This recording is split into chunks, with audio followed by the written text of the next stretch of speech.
Hello everyone, I am Taimur Rahman and I'm sitting right now in Colombo, Sri Lanka with intellectual superstar Vijay Prashad, the author of dozens of books and prolific reader, writer, intellectual extraordinaire who lectures and speaks all over the world. And very humble fellow, as you can see. No, yeah, I'm ready to stop the interview right now. I'm going to walk out. It'll be dramatic. Good enough, right? Patag, just he steps out. It should be fun that way. Cage fight. So Vijay, we've had a wonderful 3-day conference, Hands of Asia. In this conference and in general, you've been speaking specifically about a new concept. The concept is hyper-imperialism. What is that? Please explain that to our audiences. Yeah, it's interesting. We have to go back 100 years very quickly to rehearse the term imperialism. Okay. Imperialism has a history as a concept. In the late 19th century, liberal scholars began to talk about the way in which the colonies, such as let's say British India, were being leached of their wealth. So Britain comes to India, takes the wealth, what Indian writers like Dadabhai Nauroji were calling the drain of wealth, takes the wealth from India and takes it and invests it in England, builds English industry, deindustrializes India. That was the phenomena that they called imperialism in the liberal lexicon. When the first big great war starts in 1914, the socialists were absolutely appalled by the fact that the working classes of Europe were being pulled into a war that they felt was a capitalist war. And in fact, they were correct in characterizing it as a capitalist war. To understand why this war happened, Lenin, sitting in Switzerland, a neutral country, studied the literature, the liberal literature on imperialism, and adopted a very important analysis, a conjunctural analysis of why this great war had started. And what Lenin argued was that capitalist firms built up within the territories of their nation states. Some nation states, such as Britain, had empires far away where their capitalist states, originally the English East India Company, but then later many more sophisticated transnational corporations were operating in their colonies and bringing wealth back into their homelands. France was doing the same in parts of Africa, Holland was doing the same in Indonesia and so on.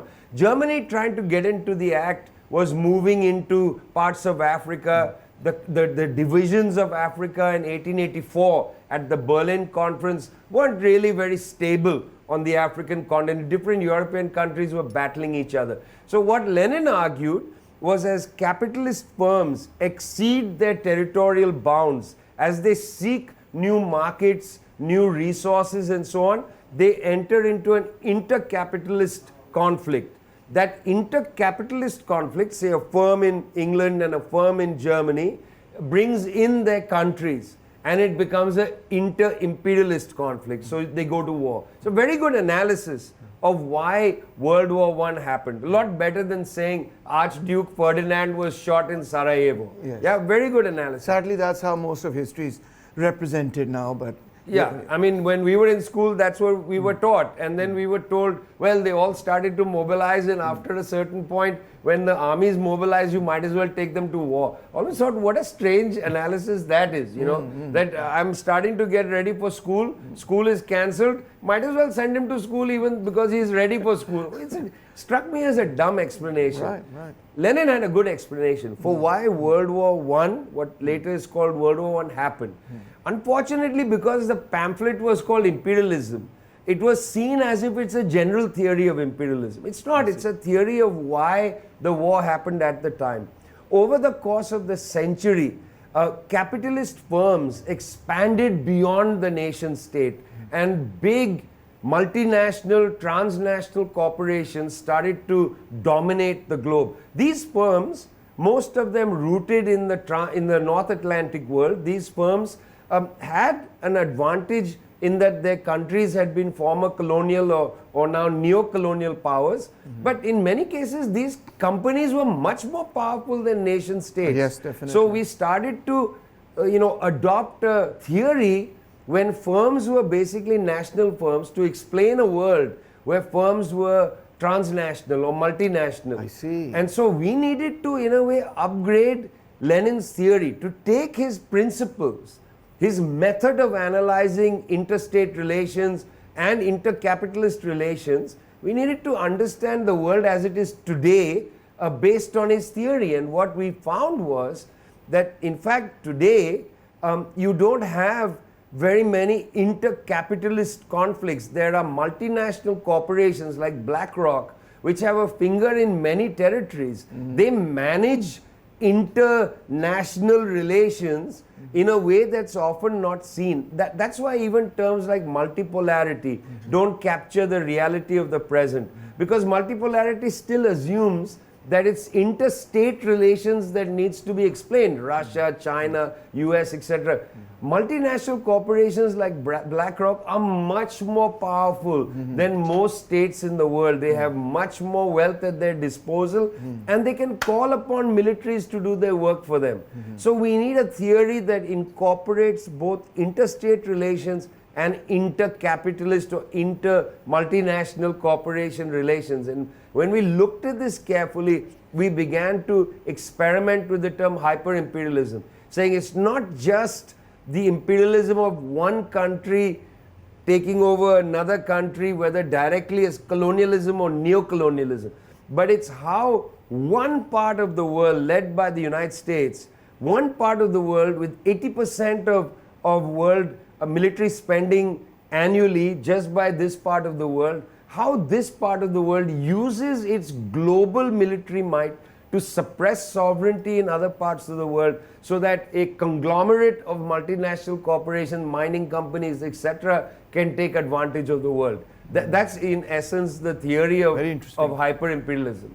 Do you think that the formation of hyper-imperialism was also driven by the fact that there was that capitalism had to confront a large socialist bloc, and for that reason they consolidated NATO, and under the Bretton Woods system they consolidated an international financial structure, an entire system around the IMF, and then the World GATT, and then the World Bank, and World Trade Organization, and the rest of it. In other words, since capitalism was threatened with annihilation from socialism, that somehow the other pushed capitalists to come together to form some sort of a hyper-imperialist supra alliance. Is that part of the story? No, absolutely. Just imagine, Lenin's pamphlet is written in 1916. The revolution against the Tsarist Empire takes place the next year. The world changes.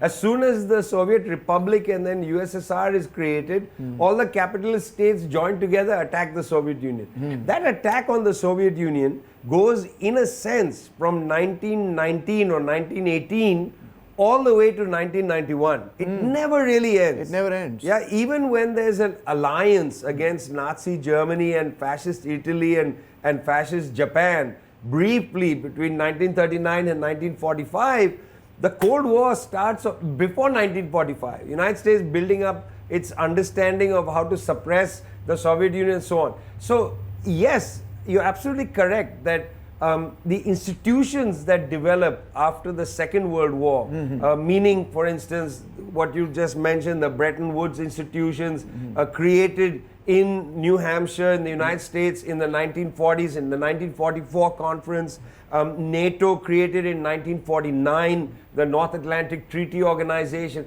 and then they built other NATOs. They built the Central Treaty Organization in Baghdad, the Southeastern Treaty Organization in Manila. We were part of both. Yes, Pakistan actually is one of the few countries that was in both, apart from the United States and the UK, That's right. which was also in multiple NATOs. These others, of course, have disappeared, and global NATO becomes this actor that acts on the global stage as a quote-unquote policeman. And these are words I'm not using. Ivo Dalider, who was the head of NATO, himself coined the term global NATO and says the world's policeman. So the idea is, yes, they built these institutions to enable their corporations transatlantic cooperation. You know, there was the word transatlantic has sort of disappeared from our vocabulary. They used to say that there's a kind of transatlantic English, a corporate English that has developed between Germany and the United States and so on. Transatlantic corporations that yes, they compete with each other, but their competition is for the bottom line. It's not to the death. You know, they are not going to try to destroy each other. They may buy each other out and so on. But this capitalist conglomerate coordinates activities, including in the building later of the World Trade Organization. Once the Soviet Union is destroyed in 1991, a set of institutions are created. World Trade Organization, 1994 being the lead of all these. They closed down the UN Center for Transnational Corporations, set up in 1974 at the urging of the third world countries. They said, we want to investigate the activities of transnational corporations, we want to regulate them, and we need a code of conduct. So this UN body, the Center for Transnational was building a code of conduct. Bill Clinton shuts it down. You know, they send it to the UN Conference on Trade and Development and say, instead of creating a code of conduct, instead of building a database of corporations and their activities, the Center for Transnational Corporations is now supposed to help transnational corporations penetrate the third world because the Soviet Union has collapsed. So yeah, you know, these institutions are working for a kind of hyper-imperialism, you know, yeah. But, so I want to understand this more clearly. So on the one hand, the capitalist world has come together, threatened by the Soviet Union. But it hasn't caused, to refer back to the Lenin-Kautsky debate, a situation where militarism and war has come down. As you keep telling in so many of your lectures, there are 900 plus US military bases. In addition to that, we have several other military bases. If you look at all the NATO countries put together, it's the largest military alliance that's probably ever been created in world history, and they're expanding even as we speak. And the wars never cease. The wars never cease. The genocides, the killing, the massacres. So these wars are what? Then wars of colonial plunder, imperialist plunder, and conquest. I mean, one interesting feature of human beings is they never seem to give up. You know, I mean, like for instance, good or bad. For good or bad. Yes. I mean, once the Soviet Union is destroyed, the United States thinks, well, you know, everything is ours now, and the Europeans go along with it. You know, they say there's some differences, we'll make the euro, we'll try to establish the euro as also a reserve currency, may compete a little with the dollar, but they're comfortable with the dollar system. Everybody uses the SWIFT network to transact money and so on. So there's no real competition, you know, and firms, individual firms compete. So if I make shoes, you make shoes, we may compete with each other. But at the level of finance, there's a lot of, you know, collaboration and there are enormous financial concerns that have entered. Interesting, the debate that Lenin and Kautsky had was not really about centralization of capital. There was an agreement on that. Kautsky merely argued that the bourgeoisie in the world had all come together and created a massive alliance. Now, that was a misunderstanding of where world history was going. Because what happens is that the capitalist firm, in fact, becomes more powerful than the people who live in the societies from which they hail. So that in the United States, the capitalist firms are much more powerful in the democratic institutions than the individual's capacity to vote. So, you know, in that period, the capitalist firms say, wages are too high in the US. We are going off, we're going to be relocated to Indonesia or Mexico or wherever. Philippines. So they are no longer patriotic. They don't fly they may fly the flag of their country. When they need it. Yeah. They may sing the national anthem, celebrate 4th of July as their independence day. All of that they may do. But, and you know, George Washington picture, whatever, Trump's picture, they may do all that. But they've gone and relocated elsewhere. Now the problem is, they thought that having relocated elsewhere next to a US military base, they could constrain the countries where they have relocated with lower wages. They thought they could constrain those countries to basically be low-wage centers for US consumers and European consumers. This was an enormous miscalculation, because you can't run an economy where your own people don't have productive activity, where they are not generating surplus value. So the US consumers were borrowing money to maintain a US lifestyle, the so-called American dream. Other producers outside the US who were actually producing surplus value, they were producing the goods that were needed and the services needed for these consumers in the West, these countries started to generate a surplus. So you began to see these countries lending money to the global north so the consumers of the global north could buy an apartment and so.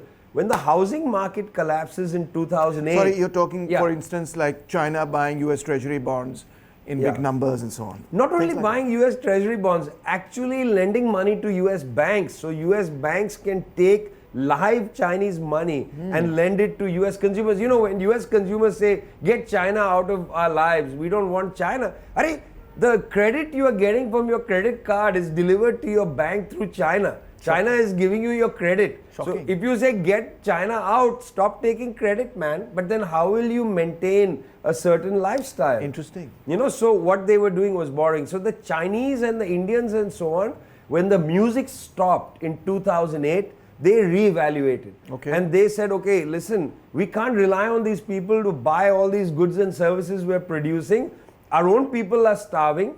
Our own people are in poverty. We need to create markets inside our country. We need to do more South-South sales. So at the time they create BRICS as a way to create a South-South business environment. BRICS visas, all kinds of things come to encourage business people in these countries to travel and start seeking business opportunities. And they say we are going to end poverty in our country. Ending poverty in China, it's a good thing. It's about humanity and so on. But also creates a market. People can then buy things. You don't have to sell to the United States. You sell to your own citizens. So these phenomena, as they emerge, strengthen these countries.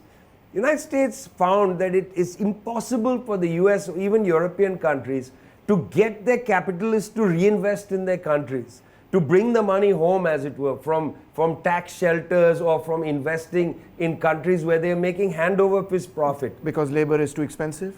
Labor is expensive. Also, after 1 or 2 generations of factories being eroded, you're going to have to teach your people the factory discipline again. I see. You're going to have to send them into the factories, make them work hard. Look, the world is still under a capitalist system. Yeah. You're going to have to exploit labor. Whether you work in a gig job or whatever, you are exploited labor. That's how surplus value is created.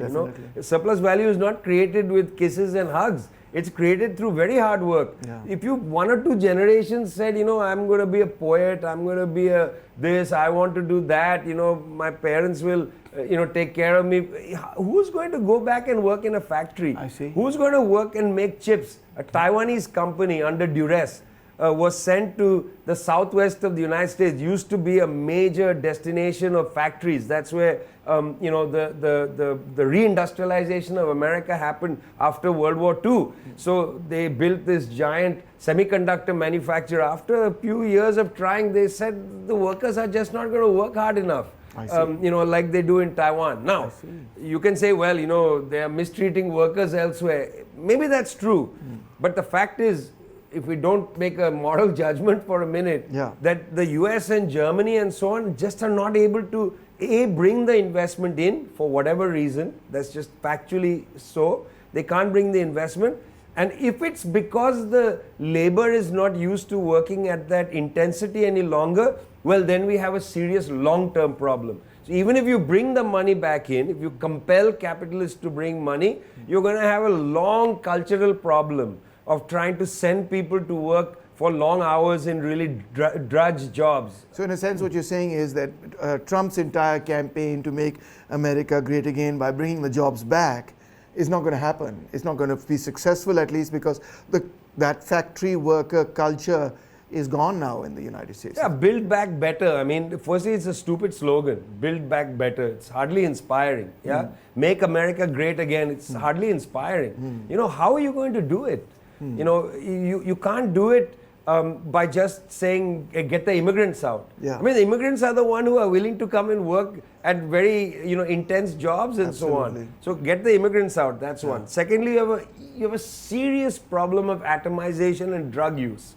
Yeah, methamphetamine use and so on. So you say, oh, we're going to bomb Colombia, we're going to get rid of the government in Venezuela, that'll take care of the drug problem. That doesn't take care of the drug problem. Drugs are going to find their way in. Your people are suffering from a huge loneliness and atomization problem. How are you going to change the factory desert towns? These towns used to have factories, now they are deserts, effectively. The old factories have become high-end apartments. Really? School buildings have become high-end apartments. But the high-end apartments are empty because you can't get bank loans for them with the low salaries you have. So you can't run an economy like that. Meanwhile, BlackRock, which is sitting somewhere in the cloud, has sucked up all this wealth and is investing it wherever it wants, unpatriotically. Oh, Yeah, capital is not patriotic. sure. It runs Capital after seeks profit. a profit, man. That's it. There's no national bourgeoisie in the West. Germany does not have a national bourgeoisie. You can change the government. You bring Andy Burnham into 10 Downing Street in London. He's the new prime minister. Andy Burnham says, well, I'm going to bring a little bit of Manchester and Birmingham and Sheffield to 10 Downing Street. In other words, the old factory towns. Good luck. In the UK, manufacturing is about 8% of GDP. I challenge Andy Burnham to raise it to 12%. In China, it's about 40% of GDP is manufacturing. And a big portion is agriculture, which is just as hard. Just as hard, maybe harder. Harder, probably. Yeah, yes. I mean, of course, it's mechanized and so on, but that doesn't make it any easier. Yeah. Right, yes. So when you have manufacturing as such a low percentage of GDP, you have a serious problem. For years, people were writing about post-industrial society, this, that, and the other. Okay, fine. You can theorize the post-industrial society, but even in China, where they are not theorizing a post-industrial society, they are theorizing new productive forces. Yes. Very interesting. Yes. You don't have writers in China. There was a book by Piori and Sabel written on the United States called Post-Industrial Society, written about, 35, 40 years ago, yeah? Theorizing the move after manufacturing, when globalization was starting. In China, they are also theorizing the post-factory culture. They understand that lots of factories that still exist in China are dark factories. They are robots and highly mechanized, etc. But they are not theorizing a post-industrial society. They are theorizing the new productive forces. Fascinating. Fascinating. Speaking of China, there's a huge debate in Pakistan as well as, in the rest of the world. Okay, what does China represent? There are some people who consider China to be imperialist. There are some people who say, it's just another capitalist country. There are some people who say China has a socialist government and yes, a mixed economy. Similarly, with respect to Russia, some people who say Russia is a new imperial power. Look at what they did in Ukraine. There are others that say, no, it's just a normal capitalist country, and that NATO and the West has manipulated the situation in Ukraine to support neo-fascists and so on and so forth. But putting that all together is the theory of what is being referred to as Eurasian imperialism, that Russia and China together represent a new form of Eurasian imperialism. What's your take on that? Is that something that appeals to you? I mean, it doesn't appeal to me, but the thing is, it's not a factual analysis. Okay. I believe one should start from the facts. Okay. So the fact of the matter is, China suffered a century of humiliation from 1839 to 1949. The Chinese Communist Party comes to power. The Chinese Communist Party is still in charge in China. Yeah, they have been struggling with one of the poorest countries in the world in 1949, devastated, 25 million people killed in the war against fascism and so on. Devastated country. They fought to try to industrialize, build up the dignity of the Chinese people. I mean, socialism, the key thing in socialism is dignity, not just material improvement. But you can't have dignity without material improvement. You can't socialize poverty. That's what the Khmer Rouge tried to do in Cambodia. It was absolutely grotesque. True. That's not what one does. One has to build the productive force. How are you going to do it? Soviets could only help a little bit. China was also under attack for a very long period of its time. It had to develop a way to defend itself and so on. So the Communist Party has tried all kinds of ways of building up the dignity of the Chinese people. Now, I find the debate, is it socialist, is it capitalist, that is missing the point. Rather than start with the abstraction, start with what is. Start with the concrete analysis of the concrete situation and build your theory from that. There's a communist party in charge. It's trying to, what they call modernize, one of the poorest countries on earth in 1949. They were able to, firstly, immediately abolish feudal traces that remain in the countryside, also in the urban areas. They were able to get rid of landlordism. They had a very difficult time building up their capital. Where you want to get the capital from? The Soviets provided some factories, technicians and so on. They had disastrous experiments, the Great Leap Forward. The Cultural Revolution also was a pretty disastrous thing on balance. But then they realized that, look, we can actually take advantage of our relationship with Asian countries that are booming. Deng Xiaoping goes to Japan, goes to Singapore. They bring back interesting ideas. The Communist Party is still in charge. They say, let's open up, let's try to produce an industrial base and so on. They do that. They break the dependency trap. They're the only country that have managed to escape the dependency of that's a legacy of the global South.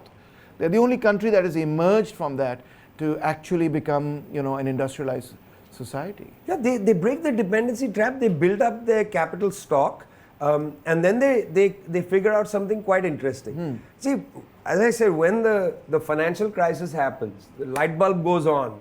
Yeah, all these countries say we have to build our own markets. Yeah, Chinese go in a very sophisticated direction. First, they realize there's a geographical disparity. Go west. In other words, the western provinces, Xinjiang, Tibet, etc., totally underdeveloped compared to the eastern provinces along the Pacific. So go west is the first call. After go west, let's go into Central Asia, Belt and Road. Let's eradicate poverty. Let's revive the rural areas. Yeah, we don't want everybody coming to cities and building slums and so on. Let's build a good life in the rural areas. These are the theories. You see, people say to me, well, it's capitalist. It's a boring thing because I always say to people, okay, forget it, yeah. Let me ask you a question. Name one capitalist government that has been able to eradicate poverty in a large-scale country. I can't think of a single one. Not a single one. So for me, that's a test, yeah. And the test comes to me from Gandhi. Because Gandhi said in 1925, the test of civilization of a country is not the number of millionaires it has, but absence of starvation among the masses. Right. That's a test of civilization. Right. That means they have attained civilization in that sense. They call it modernization. They don't mean, Walt Whitman Rostow. Of course. Yeah, they don't mean stages of economic growth. Of course. Nothing like that. They mean not humiliation. Yes. When they say modernization, Chinese modernization, they mean not the century of humiliation. It's actually an antonym for the century of humiliation. It's a pretty straightforward thing. Is that right? That's what they mean, yeah. They don't mean modernization, modernization theory or building a big dam. Yeah. They just mean the opposite of humiliation. Now, Vijay, we seem to be in a conjuncture. I like the fact that you're saying, let's look at the facts. So let's look at the facts. We seem to be in a historical conjuncture where the right is very, very powerful. In a way in which I don't think we've seen since before the second. I mean, we've seen since the Second World War. The way it's dominant now in the USA, with people saying we're going to have testosterone injections for anybody above 30, and Marco Rubio saying that we need to create what seems to be a global form of McCarthyism. And we have similar trends in Europe, and we have the same kind of trends even in the third world, in the global South. What is going on? What is feeding the global rise of right-wing politics? Why is that happening?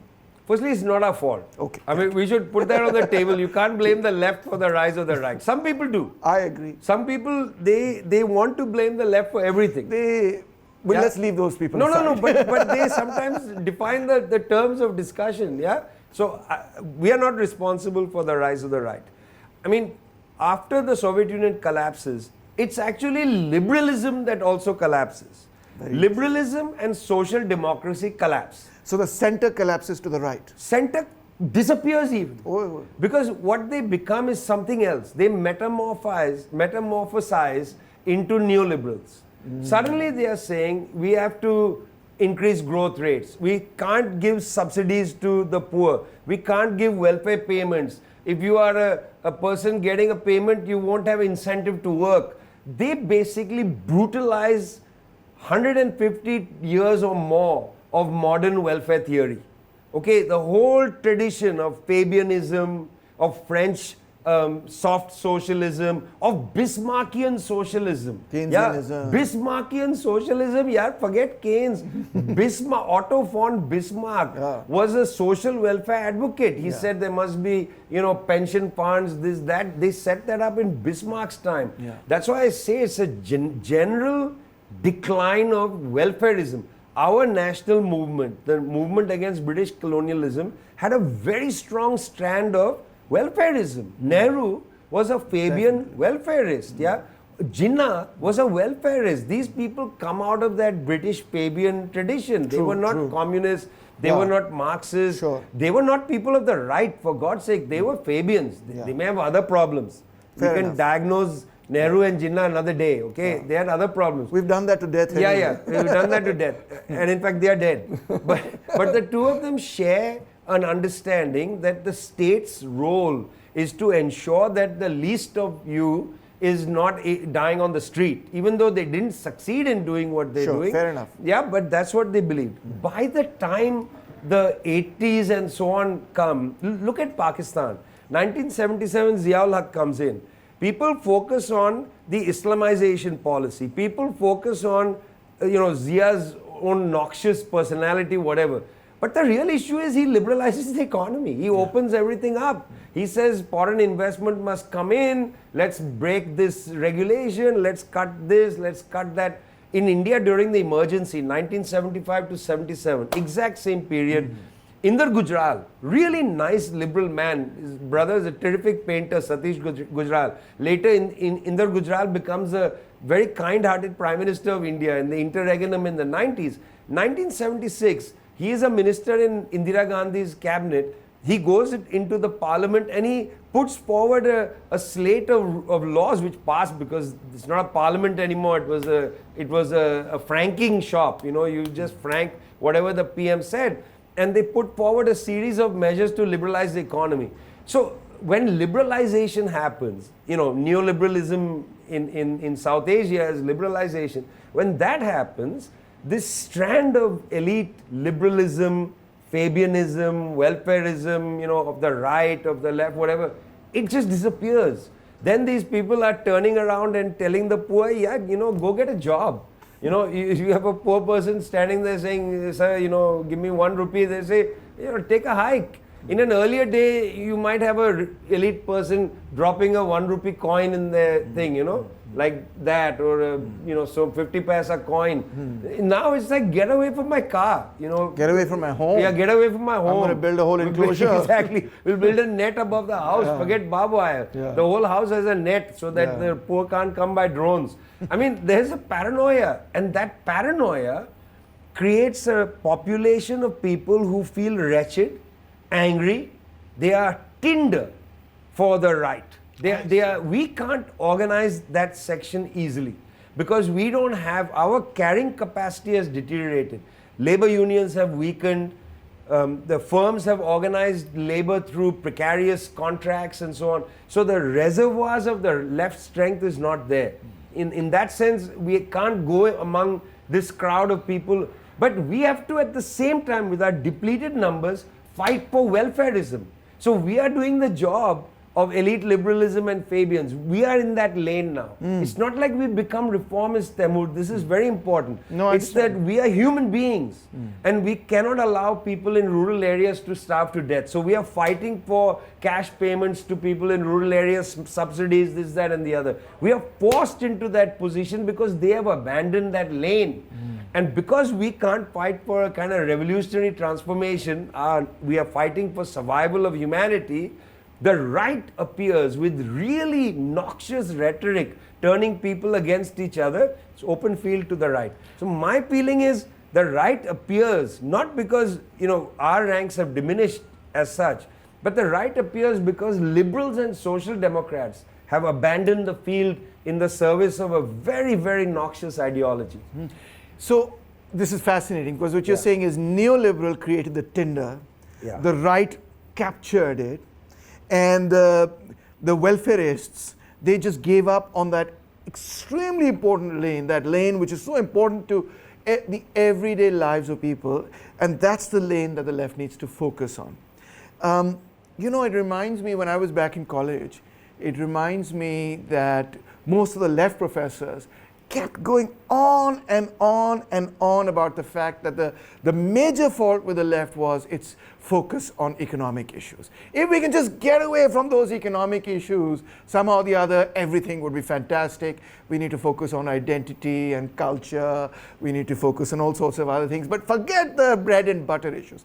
But in a certain sense, what you're saying is that's exactly what led to the defeat of the left on the one hand, and the victory of the right is people want their economic problems solved. Is that correct? Yeah, because you see, we understand. You know, what's the oldest slogan in the Hindustani-speaking part of northern, you know, the subcontinent? The oldest slogan of a kind of socialist left was roti, kapra or makan. Absolutely. Yeah, bread, clothing, and a house. It's the oldest slogan. Absolutely. In that slogan, And huge. identity, huge. Huge. Yeah, identity doesn't appear in that slogan. Nobody even talks about dignity because the underlying assumption of roti, kapra or makan is if I don't have food, if I'm starving, my family's starving, if I'm naked and I don't have a house, how am I supposed to be dignified? What does my caste matter then? Those are the prerequisites of a dignified life. Absolutely. So for the left to abandon economic issues, that statement can only be made by somebody who came to work in a car. If the professors in your day were coming on a bicycle like they used to in an earlier generation, when the pay commissions didn't pay them private salaries, they may have had slightly more sympathy for the fellow who's sleeping on the street. Yeah. But as the class position of academics and intellectuals improve, media people improve, yeah, they suddenly become superstars in a society like film stars. They don't have any connect with the people on the ground, yeah, the people who sleep on the streets and so on. They don't have a connect with them. You know, they may be concerned about their own domestic servant because they know their name. You know, Akbar is a nice fellow and, you know, it's so sad what's happening to his family. He'll get an extra, you know, something, he can go home. That's not welfareism. That's merely elite forms of charity. Sure. Yeah, welfareism is different. Welfareism is general understanding Absolutely. that in a society, people you don't know should not starve. Yeah, but that feeling of people you don't know must not starve, which is the basis of dignity. In fact, I would argue it's the basis of making a nation. You know, you can't be in a nation. You have a false nation. Your nation is an empty nation. Yeah, it's a hollow nation if people are starving in it. It's not a real nation. And so that, coming back to China, that's the interesting feature of abolition of absolute poverty, because you can make an argument, in fact, that history begins when people have transcended hunger, when they've transcended nakedness, illiteracy, and so on. You know, when we talk about history, yeah, history is not just what happened yesterday. History is when people are capable of making a mark on the world. If you're struggling, if your nails are in the dirt, struggling to hang on a cliff face, you're not making history. You're just surviving. Yeah. So history begins when people transcend what Marx calls the realm of necessity and enter the realm of freedom. Yes. Yeah. And so in that sense, people like us are compelled to transfer the entire human population from the realm of necessity to the realm of freedom. You know, we call the realm of freedom socialism. You can call it anything. I really don't care. I don't care about the labels people use.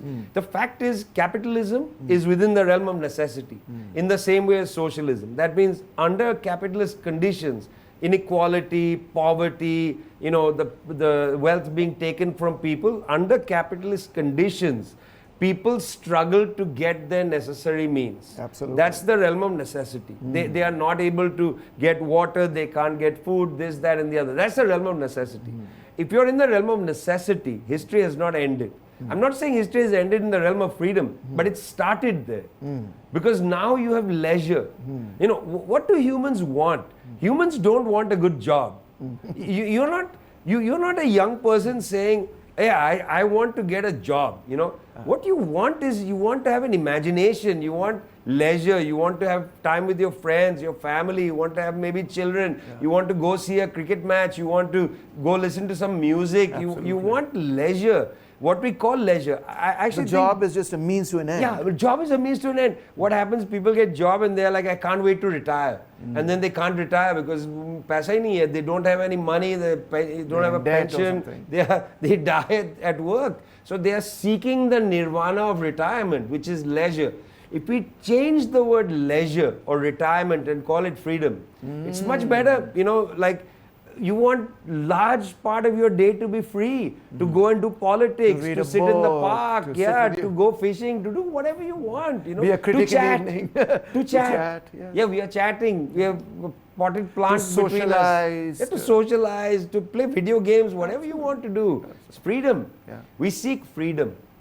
We don't seek work. It was the Nazis who wrote on the concentration camp, Arbeit macht frei. Work makes you free. Work doesn't make you free. We want actually freedom from work. It enslaves you. It enslaves you, especially under the yoke of capitalism. Absolutely. When it's forced and coerced and you have poverty on the one side and unemployment, etc. Vijay, what I really like about what you said is that although the present is dark with the right-wing forces being so strong, but you also showed us the path, the glimmer of hope, the way out of this tunnel, the light at the end of the tunnel, which is that we have to focus on making people's lives better. That's what the left was always about. That's what the struggle is always about. That's what all the great left parties, organizations, revolutions, movements have accomplished. That was our greatest strength, and that's where we need to return. Thank you so much. 100%. Thank you so much for joining us.